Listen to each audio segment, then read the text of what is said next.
To those who don't know them, they are just pictures of young people. But while they could be random to one, to someone else, these faces are a child, sibling, or close relative who one day disappeared without a trace, only for the family to get wind of their exodus into terror territory. Two young men in the group were students at a secondary school in Garissa County until early this year, when they disappeared only to be arrested inside South Sudan in June en route to Libya. Security agencies traced the person behind their recruitment to Nairobi's Eastleigh estate. The young men who were lured to be terrorists were promised hefty financial rewards. Over time, there have been changes. The recruitment has moved with changes in technology. Much of it is online recruitment, targeting. Even the individuals that are targeted right now are different. Much of the target right now is focusing on young people in colleges and in institutions of higher learning. Security sources indicate that in Isiolo County, there was a common recruiter named Makbul Abdi Sharif, whose alias was Abu Anwar Al-Kinyi, a native of the town who was a student at a local university. Before his departure to Libya in 2016, he managed to convince many young people, including George Ndirangu, to join the Islamic State in Libya.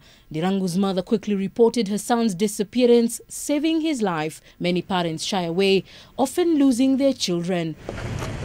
But in some parts of the country, the increasing number of disappearances is blamed on the security forces. There are cases, of course, where some suspects have been held by Kenyan authorities, but sometimes what is hard for us to admit is our children have probably taken off to another country. The chain of recruiters is connected to Mohammed Abdi Ali, whose alias is Abu Fida. Security officials say that with Makbul in Isiolo and Lady Tasneem in Mombasa, the network has spread propaganda, radicalization recruitment, as well as financial and logistical facilitation for the IS organization.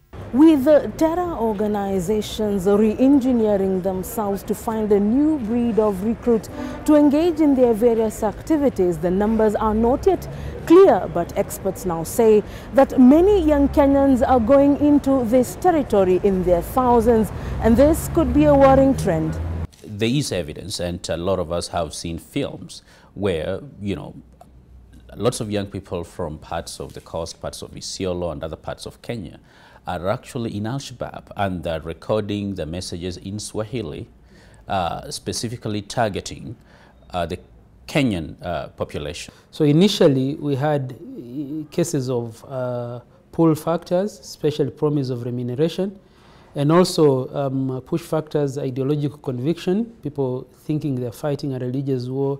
The government says that it has changed its counter-terrorism operations with a softer approach and is encouraging the public to report any suspicious radical behavior to relevant authorities. It's also helpful to know who your daughter or your son is interacting with, because a lot of them get recruited via their peers.